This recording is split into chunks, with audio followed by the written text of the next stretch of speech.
আনন্দপুরের নাজিরাবাদে ভয়াবহ অগ্নিকাণ্ডের ঘটনায় এখনো পর্যন্ত ৮ জনের দেহ উদ্ধার হয়েছে। ১৮ জন নিখোঁজ বলে পুলিশ সূত্রে খবর পাওয়া যাচ্ছে। এই দুটি গোডাউন সম্পূর্ণ ভস্মীভূত হয়ে গেছে। অগ্নিকাণ্ডে ধ্বংসস্তূপে পরিণত হয়েছে জোড়া গুদাম। আর এইখানেই প্রশ্ন উঠছে যে জলাভূমি বুঝিয়েই কি তৈরি করা হয়েছিল এই দুটি গুদাম? অন্তত স্থানীয় বাসিন্দাদের দাবিতে তেমনটাই স্পষ্ট হচ্ছে। তাদের দাবি, আগে এখানে মাছের ভেড়ি ছিল, কিছু জায়গায় চাষ হতো। গত ১০-১৫ বছর ধরে বেশিরভাগ জলাভূমি বুঝিয়ে ফেলা হয়েছে বলে দাবি করছেন স্থানীয়রা। এর মধ্যে ১৮ জনের খোঁজ মিলছে না বলে পুলিশ সূত্রে জানা যাচ্ছে, যার মধ্যে রয়েছেন পিংলার ৩ জন ব্যক্তি। তমলুকের বাসিন্দা রাজু মান্না এখন অবধি নিখোঁজ।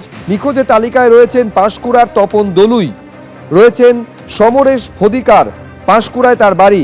এছাড়াও শশাঙ্ক জানা, দেবাদিত্য দিন্দা, এদেরও খোঁজ পাওয়া যাচ্ছে না। হলদিয়ার বাসিন্দা সুব্রত খাঁড়া নিখোঁজ। প্রাণে বেঁচে গিয়েছেন, কপাল জোরে প্রাণে বেঁচে গিয়েছেন এমন ব্যক্তিও রয়েছেন তালিকায়। তাদের মধ্যে অন্যতম তমলুকের বিমল ভৌমিক।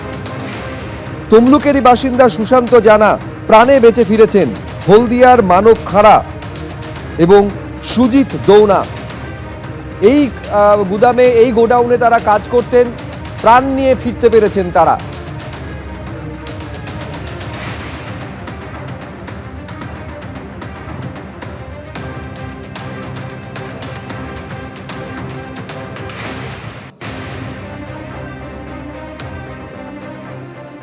আনন্দপুরের বাতাসে এখনো পোড়া গন্ধ, ছাইয়ে মিশে পোড়া হাড়গোড়ের টুকরো।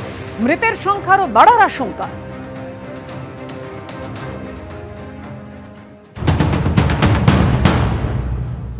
দেখতে পাচ্ছি পুরসভার তরফ থেকে একটা উদ্যোগ নেওয়া হয়েছে। আমার সহকর্মী অভিজিৎ দত্তকে দেখাতে বলবো, এইখানে যে লোহা আছে যেগুলো ঝুঁকিপূর্ণভাবে ঝুলে আছে বিভিন্ন জায়গায়, এই অগ্নিদগ্ধ যে গুদাম, সেই লোহা কাটার জন্য তাদের যে উদ্যোগ, সেই পদক্ষেপ তারা ইতিমধ্যে শুরু করেছেন। গ্যাস কাটিং মেশিন ইত্যাদি তারা আনছেন যাতে এই জায়গাটা অনেকটা সুরক্ষিত করা যায়। এবং আমরা যেখানে বেরিয়ে আসছি ঠিক সেই জায়গাটায় দেখতে পাচ্ছ এই মুহূর্তে ফরেন্সিকের যারা আধিকারিক তারা এসছেন, তারা জায়গাটাকে স্যানিটাইজ করে রাখছেন যাতে সেখানে বাইরের কেউ না আসে। এবং আমরা ধীরে ধীরে সেই জায়গাটা দিয়েই যাচ্ছি, কারণ বাইরে থেকে তারা এসছেন মূলত এই জায়গাটাতেই। এবং তোমাকে দেখাবো যেখানে আমরা দাঁড়িয়ে রয়েছি ঠিক তার সামনের দিকে থেকেই সকলে এসছে, এবং ওটা হচ্ছে যে আগুন লেগেছিল সেই গুদাম, তার পেছনের দিক। তবে এই জায়গাটা একটা জিনিস দেখাবো, এখানে যে ছায়া আছে সেই ছাইতে অসংখ্য যে হাড়ের টুকরো পাওয়া যাচ্ছে, দেখা যাচ্ছে। আমার সহকর্মী অভিজিৎ দত্ত দেখাচ্ছে হাড়ের টুকরো বিভিন্নভাবে এখানে আছে। এবং এই টুকরোগুলো দেখেই প্রশ্ন যাচ্ছে, যারা এখানে ছিলেন আদৌ কি তারা বেরিয়ে আসতে পেরেছিলেন? কারণ তারা অগ্নিদগ্ধ হয়ে যাওয়ার পর তাদের যে পরিস্থিতি, পরিণাম, কতজন ছিলেন সেই জায়গাটায় পরিস্থিতি এখানে। তবে এই যে জায়গাটা আমার সহকর্মী দেখাচ্ছে, পুরো এই জায়গাটাতেই অনেকে থাকতেন এবং সেইটাই আগুনে দুমড়ে মুচড়ে গেছে। এবং দেখতে পেলে যে কিছুক্ষণ আগেই সেই দৃশ্য দেখালাম যেখানে আমরা বেশ কিছু হাড়ের টুকরোও দেখতে পেলাম। তবে পুরো এলাকাটা এখন কর্ডন অফ করে দেওয়া হচ্ছে। তবে আগুনের যে কি অভিঘাত ছিল সেই জায়গাটা তোমরা দেখতে পাচ্ছ। প্রদেশ কংগ্রেসের তরফে প্রদেশ কংগ্রেস সভাপতি শুভঙ্কর সরকার আজকে ঘটনাস্থলে যান। এছাড়াও তার সঙ্গে ছিলেন আশুতোষ চট্টোপাধ্যায়, সুমন রায়চৌধুরী। সেইখানে গিয়ে এই ঘটনার জন্য, যে ভয়াবহ অগ্নিকাণ্ডের ঘটনায় এখনো পর্যন্ত ৮ জনের মৃত্যু হয়েছে, রাজ্য সরকারকে দায়ী করেছেন প্রদেশ কংগ্রেস সভাপতি। একই সঙ্গে বিরোধী রাজনৈতিক দল বিজেপির ভূমিকা নিয়েও প্রশ্ন তুলেছেন তারা।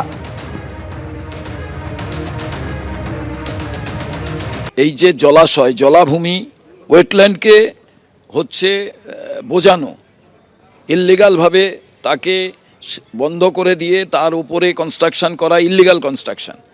এই ব্যাপারে রাজ্য সরকার যেমন প্রত্যক্ষভাবে জড়িয়ে আছে, বিরোধী দল বিজেপিও জড়িয়ে আছে।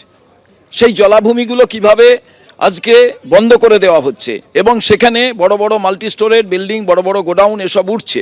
কারা লাইসেন্স দিচ্ছে, কারা এর ফায়ারের লাইসেন্স দিচ্ছে, কারা সেফটি মেজার্সের ব্যাপারে ভাবছে, এ ব্যাপারে সরকার যেমন সম্পূর্ণভাবে দায়ী, আমি মনে করি সরকারের পদত্যাগ করা উচিত। কেরোসিন তেল আর পেট্রোল মমতা বন্দ্যোপাধ্যায় দিয়েছেন, আর শুভেন্দু অধিকারী দেশলাই কাঠি জ্বালিয়েছেন।